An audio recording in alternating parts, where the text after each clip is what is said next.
जितने बच्चे class 10th में हैं और 24 फरवरी को हिंदी का पेपर देने वाले हो तो उनके लिए वीडियो सबसे ज्यादा इंपॉर्टेंट है। आज मैं आप लोगों को हिंदी का एक वायरल पेपर बताने वाला हूँ। कोड देख सकते हो 801 डीडी कोड, और यह पेपर आपके एग्जाम में 100% बनेंगे।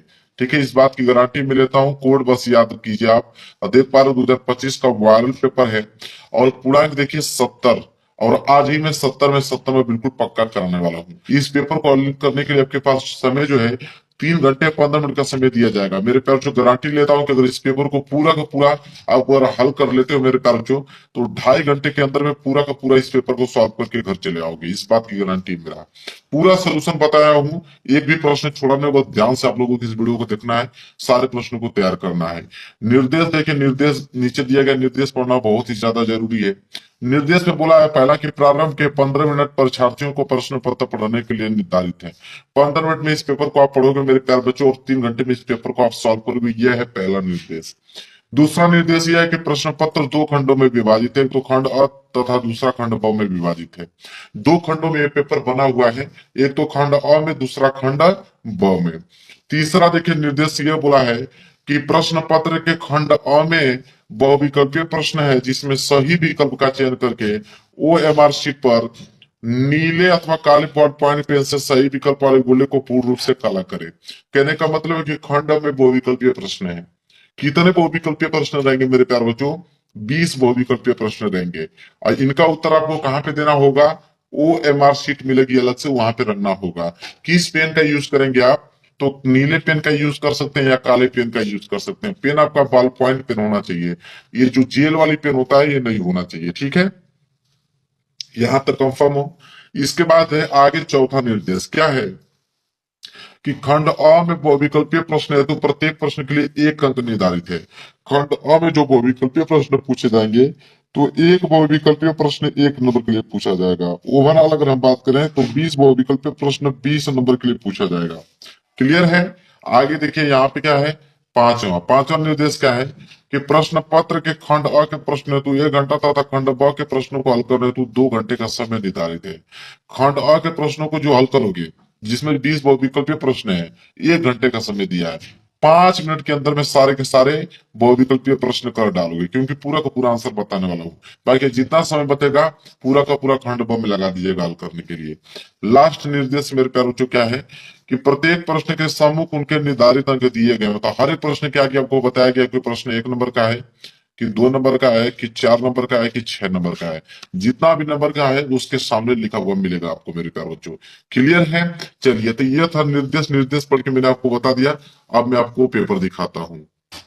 देखिए पेपर आप लोगों का यहाँ से स्टार्ट है। सबसे पहले आया है खंड अ, और खंड अ में मेरे प्यारों को बहुविकल्पीय प्रश्न दिया गया है। देखिए बहुविकल्पीय प्रश्न में पहला प्रश्न देखिए क्या बोला है यहाँ पे कि झूठा सच किस विधा की रचना है। Very very most important question है, 1 नंबर के लिए प्रश्न पूछा गया है। तो झूठा सच किस विधा की रचना है मेरे प्यारे बच्चों? तो वो है आपका उपन्यास विधा की रचना। ये प्रश्न याद भी होगा आप लोगों को, बहुत बार पढ़ा चुका हूं इस प्रश्न को। ठीक है, कि झूठा सच किस विधा की रचना है? उपन्यास विधा की रचना है। आगे बात करेंगे, क्वेश्चन नंबर दूसरा क्या है कि अनंत आकाश के रचनाकार हैं। यह प्रश्न भी 1 नंबर के लिए पूछा गया है। तो अनंत आकाश के रचनाकार इन चारों ऑप्शनों में से कौन है? वो है आपके जयप्रकाश भारती जी। बी वाला ऑप्शन जो है बिल्कुल राइट आंसर हो जाएगा। दूसरे का बी जो बिल्कुल करेक्ट आंसर है। आगे बढ़ेंगे क्वेश्चन नंबर तीसरे की तरफ। क्वेश्चन नंबर तीसरा देखिए क्या है कि निम्नलिखित कथनों में से कौन सा कथन सही है? 4 कथन दिया हुआ, इन चारों में से कोई ना कोई एक कथन सही है, और ये प्रश्न 1 नंबर के लिए है। तो 4 कथन में कोई ना कोई एक कथन सही है। आपको बताना है कि कौन सा कथन इसमें सही है। तो इसमें डी वाला कथन सही है, क्योंकि ईर्ष्या तू न गई मेरे मन से निबंध के जो लेखक हैं वो जयप्रकाश भारती जी है। तो डी वाला ऑप्शन, तीसरे का डी वाला ऑप्शन जो है बिल्कुल राइट आंसर हो जाएगा। समझ में आ गया आप लोगों को? आगे बढ़ते हैं। देखिए अगला प्रश्न है प्रश्न नंबर 4। प्रश्न नंबर 4 है कि पंचाग दर्शन के रचनाकार कौन है? 1 नंबर के लिए प्रश्न है।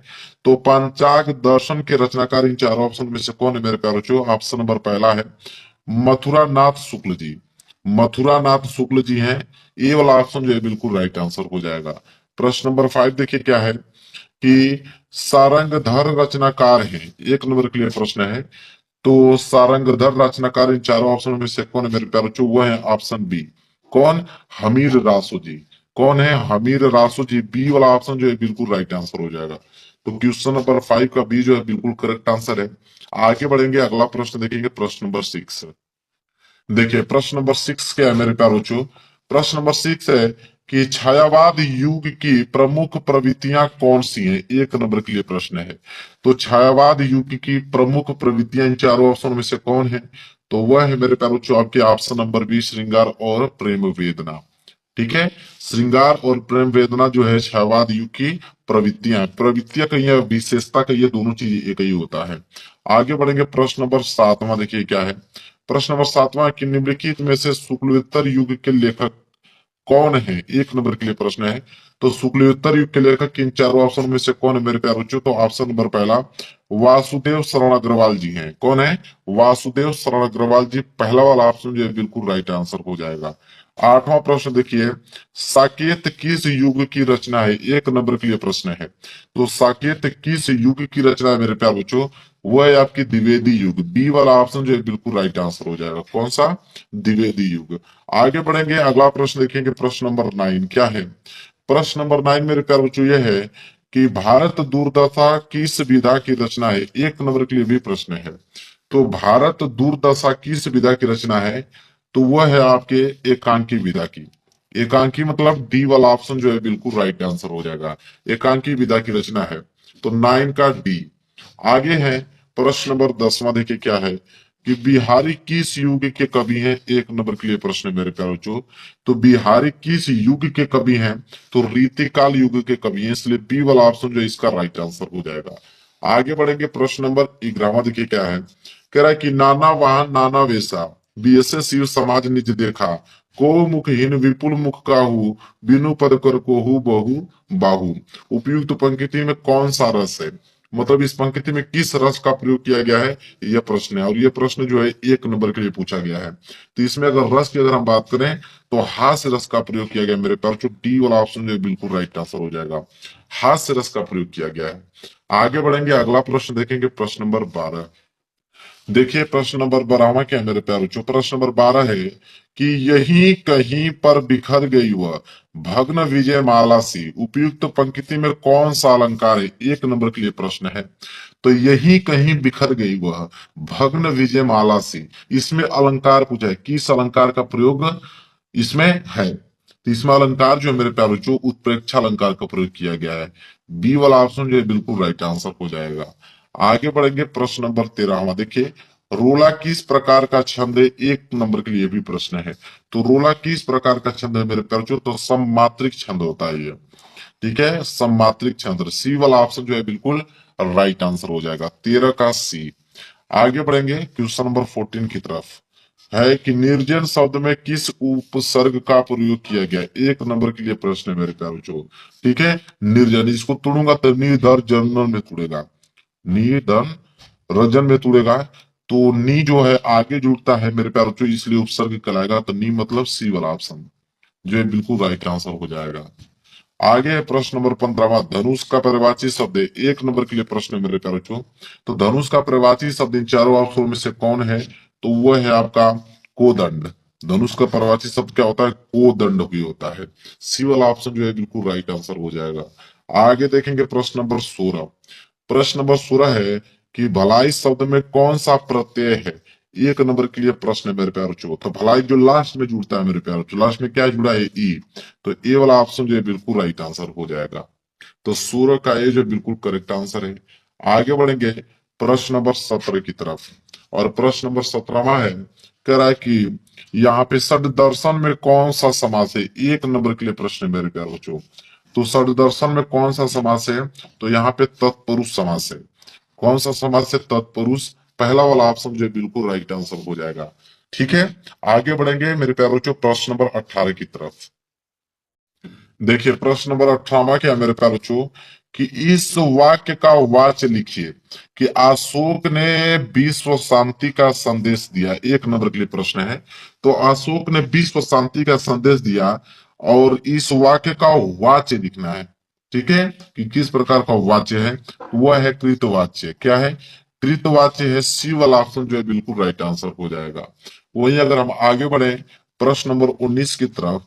प्रश्न नंबर 19वां है कि हम कल दिल्ली जा रहे हैं, एक नंबर के लिए प्रश्न है। दिल्ली के नीचे देखिए अंडरलाइन किया गया है, बताना है कि दिल्ली है क्या मेरे प्यारे बच्चों।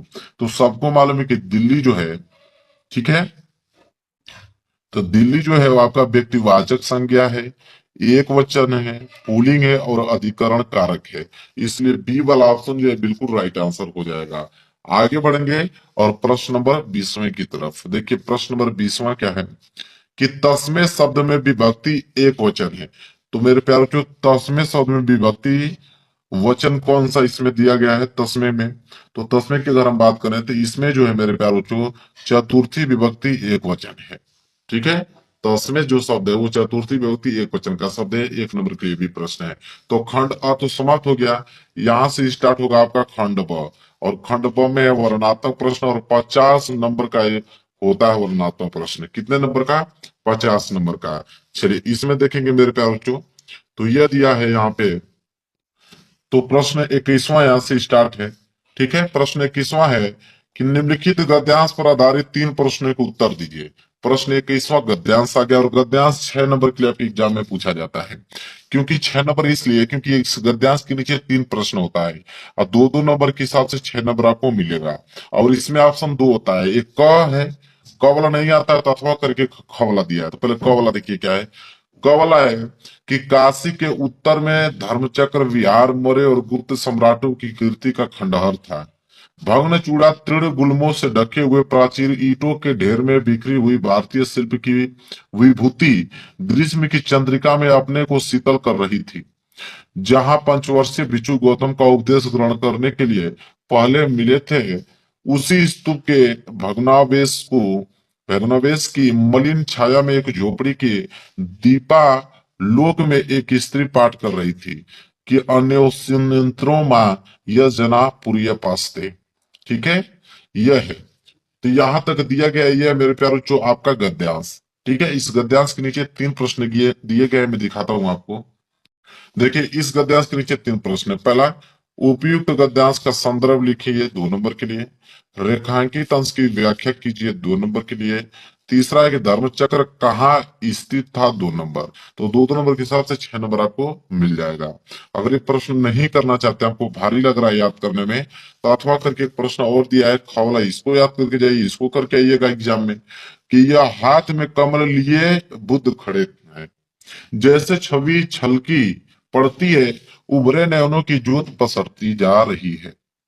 और यह यशोधरा है, वैसे ही कमल नाल धारण किए त्रिभंग में खड़ी। और यह दृश्य है महाभिनिष्क्रमण का, यशोधरा और राहुल निद्रा में खोए। गौतम दृढ़ निश्चय पर धड़कते हिया को संभालते, और यह नंद है अपनी पत्नी सुंदरी का भेजा द्वार पर आए बिना भिक्षा के लौटे। भाई बुद्ध को लौटने को आया था, पर जिस भिक्षु बन जाना पड़ा था, बार बार वह भागने को होता है, बार बार पकड़कर संग में लौटा लिया जाता है। उधर फिर वह यशोधरा है बालक राहुल के साथ। यह है मेरे प्यारे बच्चों, इनको याद करके जाइए। इनके नीचे 3 प्रश्न है। उपयुक्त गद्यांश का संदर्भ लिखिए 2 नंबर के लिए। गद्यांश के रेखांकित अंश की व्याख्या कीजिए 2 नंबर के लिए। और उपयुक्त गद्यांश में कहाँ के दृश्यों का चित्रण किया गया है 2 नंबर के लिए। तो 6 नंबर दिया जाएगा। या तो क करेंगे तभी 6 नंबर दिया जाएगा, ख करेंगे तभी 6 नंबर। अब जो आसान लगेगा वही याद करके जाइएगा, वही एग्जाम में करके आइएगा। क्लियर है प्रश्न नंबर 21? चलिए आगे बढ़ेंगे प्रश्न नंबर 22 की तरफ। देखिए मेरे प्यारे बच्चों, आगे है प्रश्न नंबर 22वां। प्रश्न नंबर 22वां क्या है कि दिए गए पद्यांश पर आधारित 3 प्रश्न के उत्तर दीजिए। पद्यांश आ गया, और 6 नंबर के लिए पद्यांश आपके एग्जाम में पूछा जाता है। इसके नीचे भी 3 प्रश्न है, 2-2 नंबर के हिसाब से 6 नंबर मिलता है। इसमें भी आपका क वाला दिया है, क वाला नहीं कर पाओगे तो अथवा करके ख वाला भी दिया हुआ है। अब आपका मन क वाला कर दो या ख वाला। पहले क वाला देखिए क्या है। क वाला है कि धुरी भरे अति शोभित श्यामजू, तैसी बनी सिर सुंदर चोटी, खेलत खात फिरे अंगना पग पैजनी, बाजती पीरी क छोटी। बा छवि को रसखानी विलोकत, वारत काम कला निज कोटी। काग के भागे बड़े सजनी, हरी हाथ सो ले गयो माखन रोटी। यह आपका पद्यांश है, और इस पद्यांश के नीचे 3 प्रश्न देखिए। पहला है कि पद्यांश का संदर्भ लिखिए, 2 नंबर। रेखांकित अंश की व्याख्या कीजिए, 2 नंबर दिया जाएगा। तीसरा है कि प्रस्तुत पद्यांश में किसे भाग्यशाली बताया गया है, 2 नंबर इसमें दिया जाएगा। तो 6 नंबर आपको मिल जाएगा। अब आपका मन अगर नहीं याद कर पाते हो कोई दिक्कत नहीं, अथवा करके नीचे आपको खवाला दिया है। खवाला है कि नहीं चाहिए बुधवैर की, भला प्रेम का उन्माद कहाँ, सबका शिव कल्याण यहाँ है, पावे सभी प्रसाद यहाँ। सब तीर्थों का एक तीर्थ यह, हृदय पवित्र बना ले हम। देखिए उसी के नीचे भी लाइन है, आओ यहाँ आजाद शत्रु बन, सबको मित्र बना ले हम। ठीक है, इसके नीचे भी 3 प्रश्न है। उपयुक्त पद्यांश का संदर्भ लिखिए, 2 नंबर। रेखांकित अंश की व्याख्या कीजिए, 2 नंबर। और तीसरा है कि भारत देश किस प्रकार का तीर्थ है, 2 नंबर। अब आपका मन का वाला कीजिए या इसको कर दीजिए। ठीक है, 6 नंबर आपको मिल जाएगा। तो प्रश्न नंबर 22 भी यहाँ पे कंप्लीट हो गया। आगे देखिए प्रश्न नंबर 23वां। प्रश्न नंबर 23वां क्या है उसको ध्यान में देखिए। प्रश्न नंबर 23 है कि दिए गए संस्कृत गद्यांश में से किसी एक का संदर्भ सहित हिंदी में अनुवाद कीजिए। यह है संस्कृत का गद्यांश, और संस्कृत का गद्यांश आपके एग्जाम में 5 नंबर के लिए पूछा जाता है। ठीक है, इसमें भी आपको 2 ऑप्शन है, एक क वाला है। ठीक है, क वाला कहां तक मैं दिखाता हूँ, देखिए यहां तक है, यहां तक क वाला है। ठीक है, संदर्भ सहित हिंदी में अनुवाद करना है, इसका 5 नंबर मिलेगा आपको। यह नहीं कर पाएंगे आप तो नीचे आइए, अथवा करके खौला दिया है, यहां से यहां तक है। ठीक है, अभी इसके नीचे और मैं दिखाता हूं, यहीं तक नहीं है, अभी इधर भी दिया है, पहले आप इसको देख लो। देखिए यहां तक, उसी के नीचे भी लाइन है, यहां तक है, नोट कर लीजिए।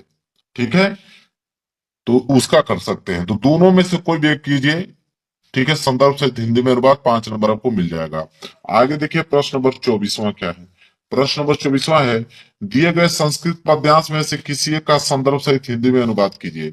अब ये संस्कृत का भी हमने गद्यांश देखा, ये संस्कृत का पद्यांश आ गया, और संस्कृत का पद्यांश भी 5 नंबर के लिए आपके एग्जाम में आता है। इसमें भी आपको देखिए कवला दिया है, कवला नहीं कर पाओगे तो अथवा करके नीचे खवला दिया है। तो क ख में दोनों दिखा देता हूं।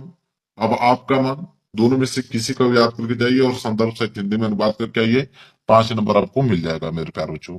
तो 24 वाला प्रश्न भी आपको क्लियर हो गया। आगे देखिए प्रश्न नंबर 25। प्रश्न नंबर 25 है कि अपने पठित खंड काव्य के आधार पर निम्नलिखित प्रश्नों में से किसी एक प्रश्न का उत्तर दीजिए। अब खंड काव्य आ गया, खंड काव्य आपके एग्जाम में देखिए 3 नंबर के लिए आता है, और खंड काव्य जो है वो जिला वाइज आता है। आपके जिला में जो पूछा जाता है वही खंड काव्य आपको करना होगा, कोई दूसरा करोगे तो 1 नंबर भी नहीं मिलेगा। तो आपके ऊपर मेरे प्यार जो डिपेंड करता है, आप उसको ध्यान से देख के ही याद करके जाइएगा, दूसरा कर दोगे तो 1 नंबर नहीं मिलेगा। तो ध्यान से देखिए, अपने क्वेश्चन बैंक में किताब में देख लीजिए कि आपके जिले में कौन सा खंड काव्य पूछा जाता है। खंड काव्य तो बहुत सारे हैं, देखिए मुक्ति दूत, बहुत सारे डिस्ट्रिक्टों में मुक्ति दूत पूछा जाता है, बहुत सारे डिस्ट्रिक्ट में देखेंगे ज्योति जवाहर। फिर ज्योति जवाहर के बाद देखिए गौ वाला मेवाड़ मुकुट है, मेवाड़ मुकुट के बाद देखिए अग्र पूजा दिया हुआ है। इसके बाद मेरे प्यारे बच्चों देखिए जय सुभाष दिया गया है। इसके बाद देखिए मातृभूमि दिया गया है। इसके बाद देखिए यहाँ पे कर्ण दिया गया है। कर्ण के बाद देखिए कर्मवीर दिया गया है। कर्मवीर के बाद देखिए यहाँ पे तुमुल दिया गया है। इतने सारे हैं, अब आप समझ सकते हो, लेकिन आपके जो जिला में पूछा जाता है वही आपको एग्जाम में करना है, अगर 3 नंबर चाहिए तो। ठीक है, चलिए अभी प्रश्न क्लियर हो गया।